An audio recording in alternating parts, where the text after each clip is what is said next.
сорилаараа болох одоо тэгштгэлийн систем гэсэн одоо сэдвийн хүрээнд ирж болох одоо бодлогуудыг одоо тайлбарлая. Сорилт ирсэн бодлогуудыг. За нэгдүгээр бодлого бол одоо тэгштгэлийн системийг үл ер нь орлуулах аргаар, нэмэх аргаар, графикийн аргаар, за тэгээд уран матрицын аргаар гэдэг.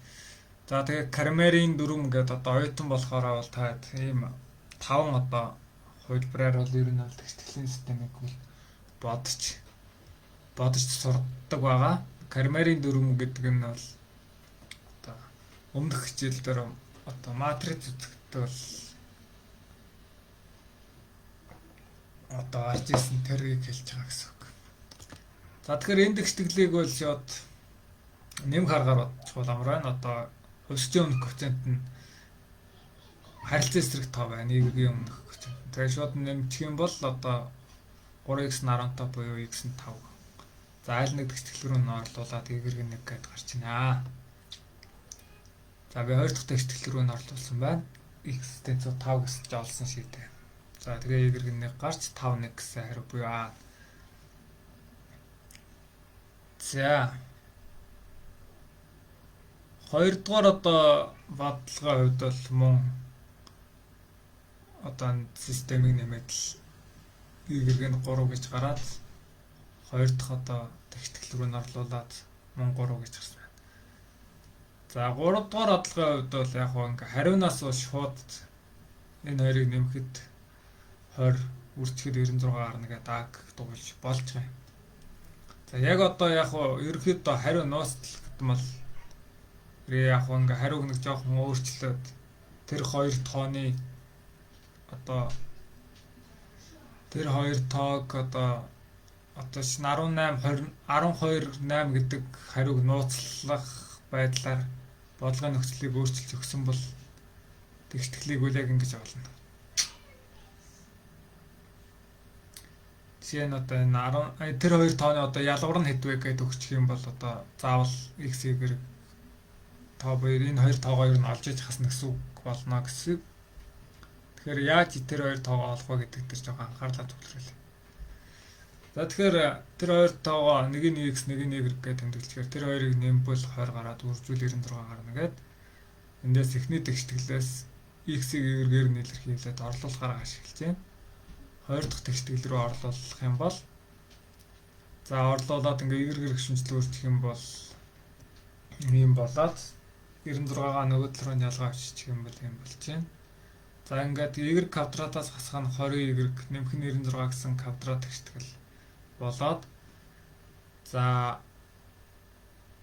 12 8 гэдэг хоёр тоог сөрөг 12 сөрөг 8 гэдэг хоёр тоог нэмбэл сөрөг 20 гарч сөрөг 18 сөрөг 12 сөрөг 8 гэдэг хоёр тоог үржүүл 96 гардаг учраас за ингэж үржигдэх нь задлаа дээгэрг нь 12 98 гэдэг.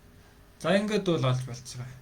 За ингээд x олохдоо бол 20-оос энэ 2-ыг гасангууд 8 12 12 8 гэсэн хувилбарууд гарна. За тэгэхээр тэр хоёр тоо бол 1 8 1 12-аас ингээд ингээ олчихно. За 3 дахь одоо 4 дахь одоо бодлогын хувьд тэгшин цэвтийн одоо периметр нь бол 82 гэсэн. Тэгэхээр урт өргөн 2-ыг нэмээд 2-оор үрцэн 82 буюу урт өргөний нийлбэр нь бол 80 41 болно.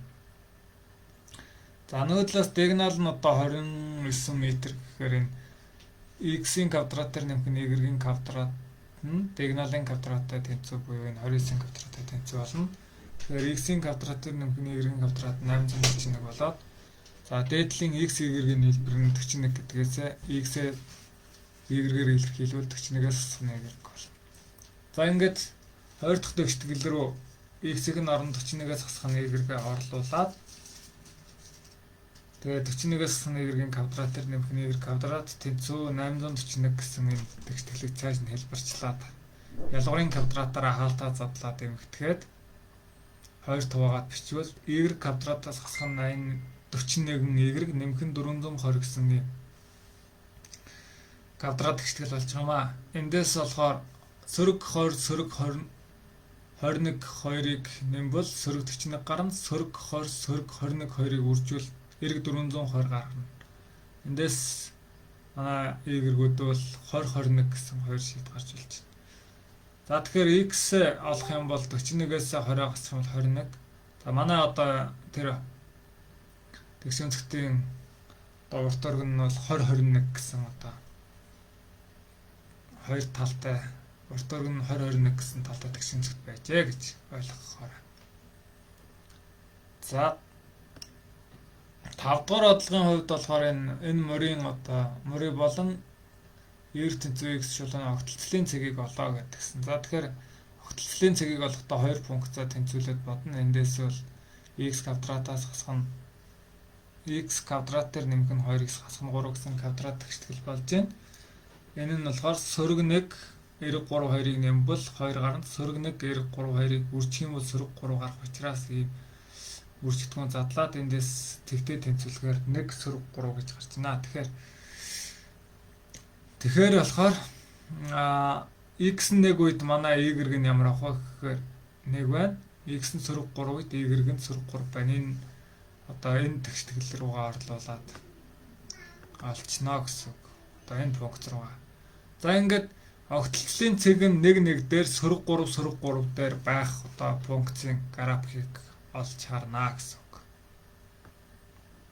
За тэгэхээр энэ бол одоо биш вэ? Энэ огтлцоогүй байгаа учраас энэ бол энэ график B график бол биш. C графикийн хувьд одоо огтлцлын цэг нь манайхтай тохирохгүй байна. Манай одоо энэ олсонтай.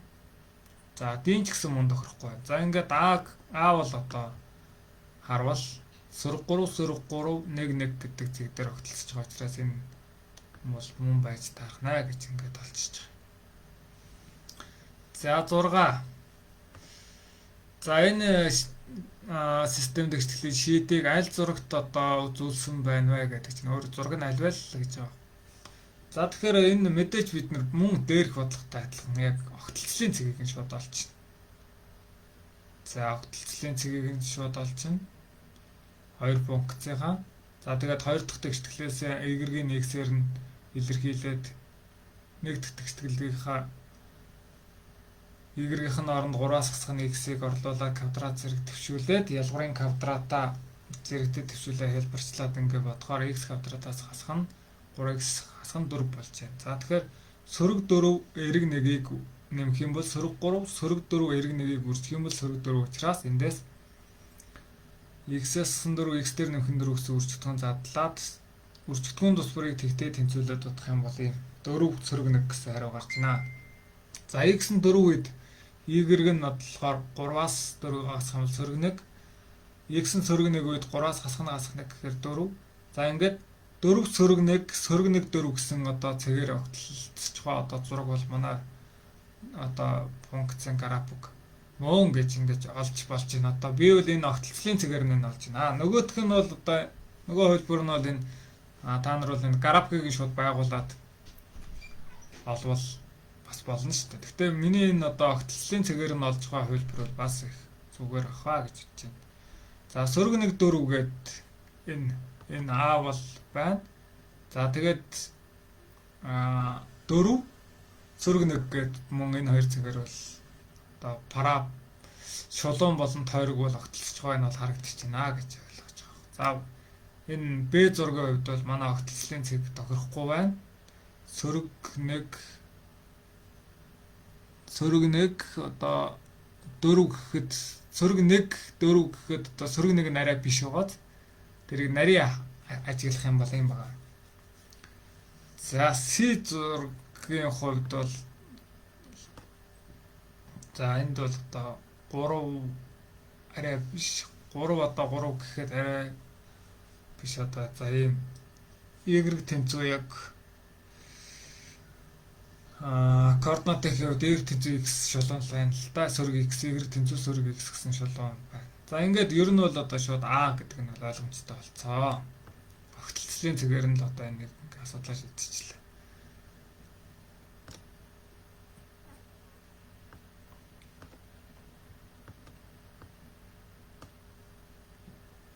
За энэ 8 дугаар 7 дугаар бодлого нь болохоор энд энэ зурагт тохирох тэгштгэлийн системийг олоорой гэж тэгсэн байна. За тэгэхээр энд тойргоо одоо халаа ингээд тойргийнхоо тэгштэглийг. За тэгээ энд бол ингээд би харж гаад тойрог дээр нэг бүхэл координаттай цагийг сонгож байгаа тойрог дээрээс. За биний одоо сонгосон цаг бол 2 3 гэсэн цаг байгаа. 2 3 гэсэн цаг. За 2 3 гэсэн цагээс 2 3 гэсэн цаг тойрог дээрээс сонгосон. 2 3 гэсэн цаг нь болохоо цагээсээ одоо x тэнхлэг рүүгээ перпендикуляр татчих юм бол перпендикуляр татаад одоо координатын хэрүүгээс бас шулуун татчих юм. Хэрчим татчих юм бол координатын ихтэйгээ холбочих юм ийм тэгшин зүтгүүр болж юм байна. Тэнгүүд энэ 2 3 гэдэг цаг чинь координатын ихээс баруун тал руу 2 нэгж яваад дээшээ 3 нэгж яваад тэмдэглэж байгаа цаг гэсэн. Тэгэхээр энэ тэгшин зүтгүүрлжний катт нь 2 3 гэсэн катттай. Тэнгүүд нэггүй одоо бифкор бичээд энэ ариадсыг олох юм бол язгуурдаар 13 болж байгаа. За тэгэхээр энэ координатын ихтер төвтэй тойргийн тэгштэглүүл ийм хэлбэртэй байдаг гэдэг энд онол бичсэн байна.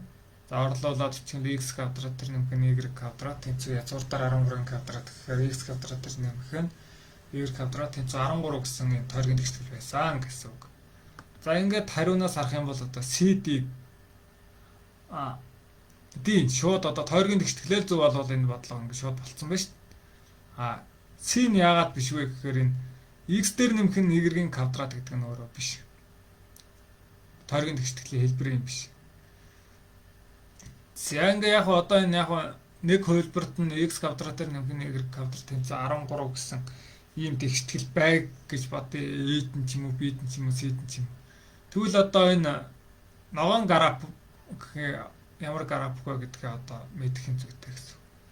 За тэгээ ногоон график бол одоо энэ одоо 1 3 дугаар мөчөд зургаж байгаа энэ ногоон график бол одоо y тэнцүү a хаваах нь x функцийн график буюу энэ одоо функцийн графикийг гипербол функц гэж хэлдэг. Гипербол функцийн a нь одоо тэгээс их одоо тоо байвал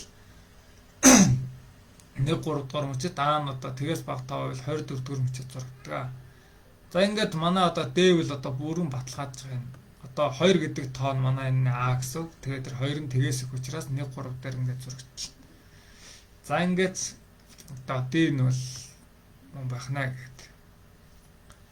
За 8 дугаар бодлогын хувьд болохоор за тэгштэглээ хуваарийг нь одоо ижил хуваартай болгоод орхих гэж байна. Тэгэхээр эхний тэгштэглийг 4-өөр үржээд өгчих юм бол 4-ийг 2 туугаад 2 үлдээд 2-ыг x-ээр үржиж 2x болно. 4-ийг 4 туугаад 1 болно. 1-ийг y-ээр үржиж 1-ийг. За t-ийг 4-өөр үржээд t-ийг. За 2 дахь тэгштгэлийн хуваарийг 8-аар үржээд өгөх юм бол 4-ийг 8-аар үржээд 2 2-оо x үржиж 2x 8-ыг 8-аар үржээд 1-ийг сөрөг 3-ээр үржихээс сөрөг 3-ээр сөрөг 2-ыг 8-аар үржиж сөрөг 16. За эндээс ингээд нэмэх аргаар бодохын тулд аль нэг хувьсгчийг харилцан эсрэг тоо болох хэвээр. Тэгэхээр би шууд энийг хасч болохоор байсан байна. Одоо бол би миний энд бодсноор бол 3-аар үржээд y-ийн өмнөх коэффициентыг харилцан эсрэг тоо болгох гэж байна. За ингээд y-гүүд нь устдаад x-үүд нь эмэгтэхээр 8x тэнцүү сөрөг 16 эндээс сөрөг 2. За олсон сөрөг 2-оо би эхний энэ тэгштгэлдээ орлуулад y-гээ олсон байна. Энэ 4. Ингээд сөрөг 2 4 гэсэн шийдтэй байна. За 9 дугаар бодлого болохоор ялгуурын квадратаараа хаалт задлаад бичвэл юм болно. Сөрөг хаалтаа задлаад бичвэл тэмдгүүд өөрчлөгдөнө. За тэгээд тэнцэтгэлийн нэг тал руу ялгаад одоо эмэгдэх юм бол одоо энэ 2x тэнцүү сөрөг 6 болно. Эндээс x нь сөрөг 3 гэж гарах нэ. За 10 дугаар бодлого одоо энэ цикл хэлбэрийн одоо тэгштэглүүд гэж ярьдаг. А Б Б С А С гэдэг ингээд циклд тойрч одоо нэмж хааны хэлбэр. За энийг одоо бодохдоо бол шууд одоо нэмждэг. Тэгэнгүүт 2А 2Б 2С 42 болно. За бүгдийн нэмэнгууд энэ А бол 2 удаа, Б 2 удаа, С 2 удаа орно. Тэгээ энэ ард талынхаа тоонууд, тэнцвүүгийн баруун талынхаа тоонуудыг нэмэнгууд 42 болно. 20 тоо очих юм бол А, Б, С-ийн хэлбэр 21 болно. За ингээд А, Б, З-ийн нийлбэр 21 гэж юм чи А, Б 2 нь 14 юм бол С нь 7 байна. А, Б, З-ийн нийлбэр 21 гэж юм чи Б, З нь 12 юм бол А нь 9 байна. А, З-ийн нийлбэр нь 16 юм бол Б нь 5 байна гэдэг нь ойлгомжтой. За тэгээд энэ олох нөхцөл рүүгээ А-гийн оронд 9-ийг, Б-гийн оронд 5-ыг, С-гийн оронд 7-г орлуулад илэрхийлж бодоход 16 гээд гарч юмаа. За 11. За энэ төрлийн бодлогыг бол орлуулах аргаар бодвол илүү цөмжтэй харагдаж байна. За нэмэх гэхээр энэ нь бол одоо 2 дугаар эренбийн тэгштгэл байна гэсэн. 2 дугаар эренбийн гэдэг нь 2 дугаар зэргийн гэж ойлгоно гэсэн. За энэ бол 1 дугаар зэргийн тэгштгэл. Энэ ийм тэгштгэл гэдэг бол одоо шугамн 1 дугаар зэргийн тэгшгэлээс нэг хөвсгчийн нөгөө өрнө илэрхийлээд дээдх 1 дугаар тэгштгэл рүүгээ орлуулад бодвол илүү зохимжтой буюу орлуулах аргаар бодсон зохимжтой гэсэн үг. За 12 дугаар бодлогын хувьд бол энэ үе даруй тэм баталгааг энгийн баталгаар шилжүүлэх нь 100. За ингээд үеийн тоогоор 9 байдаг, хуваарьт 2 сэргийг 9 99-ний 23 гэж. За энийг одоо бид нэр 8 дугаар ангид давал одоо ингэж энгийн баталгаар шилжүүлдэг. Шилжүүлдэг энэ доотлолт нь бодолтой хэлсэн байна. За тэг бүхэл 23 гэсэн үгтэй тоогоо x гэж тэмдэглээд үеийг нэг удаа урагшлуулахын тулд 100-аар урьжээж. Үе өөрөө 2 оронтой тоо байгаа учраас 2 орон урагшлуулахын тулд 100-аар урьжээд 23 бүхэл гээд нэг үе урагшлаад тэгээд 23 үетэй юм тоо. За энэ тэнцүү 100x болно. За ингээд дээрээс нь доош нь гасах юм бол 100x-ээс x гасах 99x 23 бүхэл 23 үетэй танаас тэг бүхэл 23 үетэй тоо хасангууд үеуд нь адилхан тэгүүд болно ингээ хасагтаад 23-аас 23-ыг хасаад. Тэгээ бүхлийн зэгээс хойш 23 тэг болчихж байгаа учраас шууд 23-аас тэгийг хасаад 23. За эндээс x-ийг олох юм бол 99-ний 23. Бид нэр тэг бүхэл 23 үетэй тоогоо x гэж тэмдэглэсэн учраас манай тэгтгэл x-тэй тэнцвэл тэр тоол 99-ний 23 болж. За ингээд үе даруйтай матрагаа 99-ний 23-аас солиод ингээд биччихээр. За тэгээ энэ 2 дахь тэгшгэлээ пропорцлоод энд бичсэн байна. За 1 дахь тэгшгэлээсээ y-ийг x-ээр нь илэрхийлээд 2 дахь тэгшгэлээр рүү орлуулсан байна. За тэгээд энд хаалттай гэж юм байна.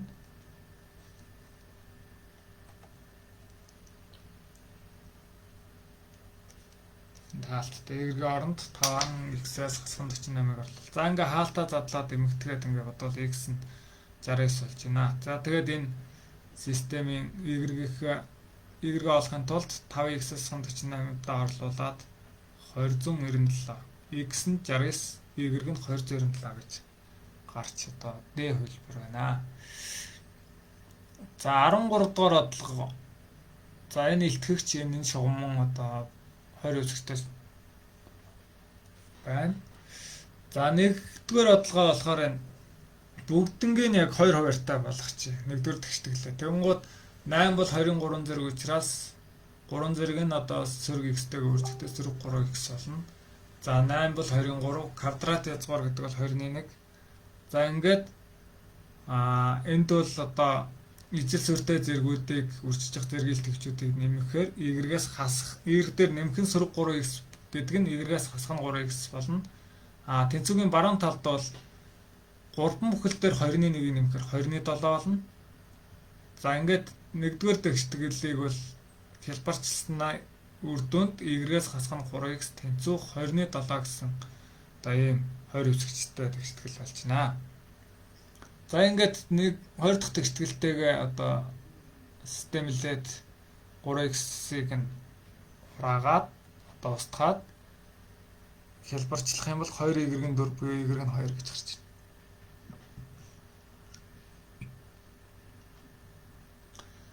За олсон 2-оо эхний тэгшгэл рүү орлуулад бодох юм бол x-н сөрөг 2-ны 1 буюу сөрөг тэг 15 болж одоо x-н сөрөг тэг 15 y-ийн 2 гэж гарч байна. За 14-р бодлогын хувьд болохоор энэ 3 үсэгтэй систем тэгшгэлийг бодохдоо бол одоо нэгтгэн зайлуулах зарчим буюу нэмэх аргаар бол бодно. Гауссийн аргаарч гэж бас ярьдаг. За би болохоор нэг Энэ 3 тэгштэглээ 1 2 3 гэж 3 тэгштэглээ нэрлэлчихье. Тэгэх юм бол 1 2-ыг системлээд би z-ийг устгасан байна. За энд болохоор 1 3-ыг системлээд z-ийг устгах зорилго тавьж байна. Тэгэхээр z-ийн өмнөх коэффициентийг харилцан эсрэг тоолохын тулд сөрөг 2-оор 1-р тэгштэглээ үржээд юм боллоо. За ингээд нэмээд өгөх юм бол сөрөг x дээр нэмэх нь y тэнцүү 1. Энд болохоор x дээр нэмэх нь y тэнцүү 1 гэдэг. За энэ хоёрыг одоо дахиад системлээд тэгэх юм бол x-ууд нь одоо устж байна. Ингээ y нь 2y тэнцүү 1 эндээс y нь 0.5. За тэгэхээр x y 2-ын нийлбэр 0 гэдэг энд байгаа учраас x нь сөрөг 0.5 байх нь ойлгомжтой. За тэгээд нэгдүгээр тэгштгэл рүүгээ x y-ийн оронд одоо олсонгоо орлуулад бодох юм бол x y-ийн нийлбэр нь 0 учраас z нь 1 байна. Ингээд x нь сөрөг 0.5, y нь эрг 0.5, z нь 1 гэсэн одоо үр дүн гарч байна. За тэгээд ерөнхийдөө бол энд яг хариу таараагүй байсан. Би зассан байна. Та нарын шалгалтын материал дээр бол. За 15 дугаар бодлого болохоор за эдгээр системүүд тэнцүү чанартай юу гэдэг чинь. За тэнцүү чанартай чанаргүй гэдгийг юу гэж хэлэх вэ гэхээр хариун л ижил байвал тэнцүү чанартай гэсэн үг байна. Тэгэхээр эхний тэгштэглийг бодоод ингээд y нь 3.2 x нь 3.13 буй гарсан байна. Хоёр дахь системийг бодоод мөн адилхан x нь 3.13 y нь 3.2 гараад ингээд ижилхэн хариу гарч байгаа учраас энэ хоёр одоо системүүд тэнцүү чанартай гэж хэлнэ. За ингээд A буюу T. За 16 уран матриц ашиглан бодож болох уу гэдэг чинь. За тэгэхээр уран матриц ашиглан бодож болох уу энэ систем тэгштэглийг болох уу гэдэг чинь. За болно. Болохгүй. Мэдэхгүй одоо матриц ашиглах боломжгүй гэсэн одоо энэ хариултанд ямар хариулт өгөх вэ гэхээр тодорхойлогчийг нь одоо энэ одоо хоёр үстэй систем тэгштэглийг матриц хэлбэртэй биччихээд ийм болно. За тэгээд энэ эхний одоо энэ 4 7 1 2 гэсэн энэ элементтэй энэ матрицын тодорхойлогчийг олоход тгээс ялгаатай байвал одоо уран матриц ашиглан бодож болно гэд хэлнэ. Тэгэхээр энэ манай бодлого бол энэ матрицын энэ 2 гарцын 2 хэмжээтэй матрицын тодорхойлогчийг олоход тгээс ялгаатай байгаа тул одоо уран матриц ашиглан бодож болно гэд хариулж байна. Нэг гарсан тэр нь тгээс ялгаатай таа. Хэрвээ тэг гарчих юм бол яагаад болохгүй гэхээр нөгөө нэгийг одоо тэг тодорхойлогчтой хувааж өгдөг шүү дээ. Нэгийг тодорхойлогчтой хувааж өгдөг. Тэгэхээр чинь тодорхойлогч 0 болох юм бол хуваагч нь 0 байх гэхээр утахгүй болчих учраас уран матриц аргаар бодож болохгүй гэсэн үг гэхгүй юу? За 17 болохоор энэ тэгштгэл одоо шийдтэй эсхийг тогтоо гэдэг чинь шийдтэй эсхийг тогтоо.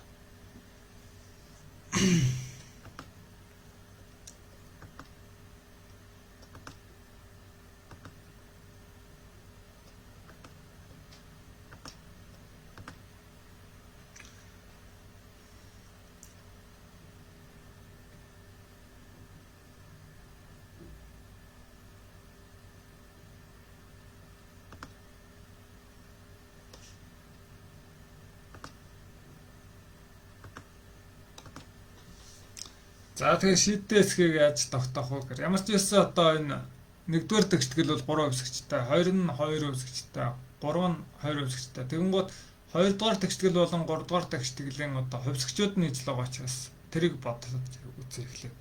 Тэгээ x y-ийг олчих юм бол z-ийг олж чадна гэсэн үг шүү. За тэгэхээр x y-ийг ингээ энэ 2 3 дугаар тэгшгэлээ бодоод x y-ийг олох зорилго тавиад аль нэг одоо хувьсгчийн өмнөх коэффициентыг харилцан эсрэг тоо болгоод одоо нэмэх ёстой. Тэгээд эхний тэгшгэлийг сөрөг 2-оор үржиж нэмэх юм бол одоо энэ тэнцвэрлэлийн зүүн тал нь бүгд тусдаад 0 болчих. За баруун тал нь 1. Ингээд тэг нь нэгтэй тэнцэхгүй учраас энэ одоо худлаа үр дүн худлаа тул шийдвэ гэдэг. Энэ тэгшгэлийг шийдэх юм байна. За 18 болохоор тэгштгэлийн шийдэг болгоод одоо 1 2 3 дугаар тэгшгэлгээ системлээд 1 2-ыг системлээд одоо x-ийг устгах зорилго тавилаа. Энд бол алийг устгах зорилго тавьж болно гэхлээр. За тэгээд 1-3-ыг энд системлээд мөн адилхан x-ийг устгах хэвээр эхний тэгшгэлүүдийг бодоход x-ийг устгах хэвээр учраас x-ийг устгах хэвээр адилхан. Тэгвэл энд x-ийг устгахчаад энд y-ийг устгах юм бол эхнийхээс нь y z-тэй юм гараад энд y-ийг устгацсан гэж үзвэл x z-тэй юм гараад ховсог зөрөд бодож болтгоо болохгүй байдаг цаашаа. За ингээд 1-2-ыг системлээд одоо x-ийг устгангууд 3y дээр нэмэх нь 5z тэнцээ 14. 1-3-ыг системлээд одоо x-ийг устгангууд y дээр нэмэх нь 5z 8 гээд y z дээр илэрхийлсэн 2 одоо гарч ирсэн тэгшгэлээ системлээ дахиад x одоо дахиад бодохоор y-г нь 3 гэж гарч ин. За энд бол системийг шууд хасцсан байна. За y-г 3-ыг энэ хоёр тэгшгэлийг айл нэгэнд нь орлуулад z болсон байна. Z1 гэдэг. За y z2 мэдгэж байгаа юм чинь энэ 3 тэгшгэлийнхээ айл нэгэнд нь орлуулсан. Тэгээ ер нь бол орлуулахад амархан одоо тооцоолтыг нь сонгоно гэх юм бол одоо коэффициент нь одоо багтайг нь сонгосон зүгээр. Тэгэхээр нэгдүгээр тэгшгэл рүү бивэл орлуулсан байна энд. Аль руу ч орлуулсан ер нь бол гарна. За ингээд нэг рүү нь одоо x-ийн оронд y-ийн оронд 3-ыг x-ийн оронд 1-ийг z-ийн оронд 1-ийг орлуулах юм бол x нь 2 гэж гарч байна. Ингээд 2 3 1 гэсэн шийдтэй тэгшгэл байжээ гэд болгоно. За 18 одоо энэ тэгшгэл одоо систем одоо шийдтэй юу гэдэг чинь. Шийдтэй юу гэдэг. За тэгэнгუთ энэ шийдгүү. Яг тэгэхээр x y2-ыг нэмэнгуут 10 x y2-ыг нэмэхэд 12 гардаг тийм тоолдохгүй гэсэн үг байхгүй юу? Яг ижил 2 имийг нэмэхэд нийлбэр нь өөр байдаг тийм хоёр тоо байхгүй шүү дээ. За энийг одоо яг ингээд харж мэдээгүй бол одоо системээ бодчихно. За ингээд энэ системээ одоо хасангууд энэ тал 0 энэ тал нь сөрөг 2 гарч байна. Тэгэхээр энэ хоёр бол тэгэн сөрөг 2-тэй тэнцэхгүй учраас энэ худлаа гэж шийдгүү гэж ингээд хэлж болно. За 20 дугаар бодлого. За энэ тэгшгэлийн систем хэдэн шийдтэй вэ гэдэг чинь. За тэгшгэлийн системээ бодох юм бол яг энэ 20 дугаар тэгшгэлийг шууд 8 таваачих юм бол дээдтэй адилхан болж юм л да. Тэгэхээр үл одоо энэ яг функцийн хувьд ярих юм бол 2 шолон хоёулаа ижлэхэн байна гэдгийг давцаж байгаа гэсэн үг байхгүй. За одоо бидний одоо нэмэх аргаараа л бодох юм бол энэ одоо тэг болж тэнцэж тэг гэдэг нь одоо үнэн учраас энэ бол төгсгөлгүй олон шийдтэй гэсэн.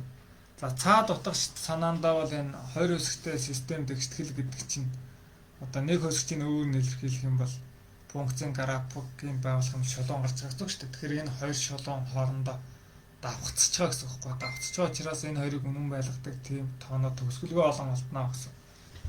За ингээд төгсгөлгүй олон шийдтэй.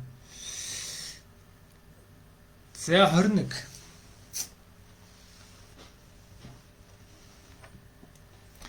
За хэрв гурвалжны нэг өнцгийг 4 дахин хэсгвэл 2 дахь өнцгөөс 50 градусаар их болох ба 3 дахь өнцг нь эхний өнцгөөс 40 градусаар бага бол гурвалжны өнцгүүдийг олоо гэдэг чинь. За тэгэхээр хэдүүлээ ингээ. За энэ альфаг 1-р өнцөг, бетаг энэ 2-р өнцөг, гаммаг энэ 3-р өнцөг гээ. За тэгвэл одоо энд бодлогоо нөхцлөөр явна. Нэг өнцгийг 4 дахин ихсгвэл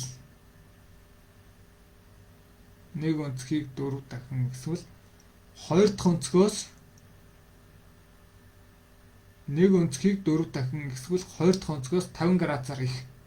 За тэгэхээр бид нар альфа өнцгийг 4 дахин ихсгсэн, одоо 1-р өнцгийг 4 дахин ихсгсэн гэж үзье л да. Тэгэхээр 4 дахин ихсгвэл бета буюу 2-р өнцгөөс яасан гэнэ 50 градусаар их гэдэг чинь. Тэгэхээр энэ бета дээр 50 градусыг нэмбэл энэ 4 альфа гарна гэсэн. За тэгэл 3 дахь өнцг нь эхний өнцгөөс 40 градусаар бага. За 3 дахь өнцөг одоо гамма нь бол эхний өнцгөөс эхний өнцөг чинь бол альфа шүү дээ. Эхний өнцөг альфа. Энээс 40 градусаар бага байна гэсэн. Тийм. Тэгээд дээр нэмээд манай одоо альфа, бета, гаммагийн нийлбэр бол мэдээж 180. За ингэж одоо систем үүсэж байна гэсэн. За эндээс бид бетагаа олчих юм бол 50-аас хасах нь 4 альфагаас хасах нь 50 юм байна. За эндээс гамма бол альфагаас хасах нь 40. За ингээ одоо дээд рүүгээ орлуулчих юм бол бета 4 альфагаас хасах нь 50. Гамма нь болохоор альфагаас хасах нь 40. Энэ нь 180 градус. За ингээд энэ 6 альфа хасах нь 90 180 6 альфа 270 альфа 45 альфа 45